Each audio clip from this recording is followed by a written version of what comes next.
Mari, nasa kanya na ang lahat. Kagandahan, kayamanan, ngunit hindi ang kalayaan. Napakaganda mo. Ang ganda ng leg mo. Ako lang ang pwedeng humawak dyan. Ayoko magkaroon ng anak. Anong ibig mong sabihin? Ikukulong mo ko pagkatapos kong mga anak. Hanggang kailan siya nakakulong sa pag-ibig ng kanyang asawa?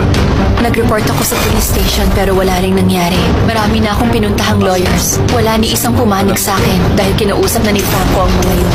Ano bang masama kung maging selfish ang pagmamahal at pagpapahalaga ko sa'yo? Ganun naman ang lahat. Ang gamitin ng kapangyarihan para durugin ang asawa. Kapag hindi na tama ang pagmamahal, talagang nakakasakal. Tandaan mo to. Ang mama mo na pinakamamahal mo ay nasa akin. Franco, parang awa mo na, hayaan mo na ako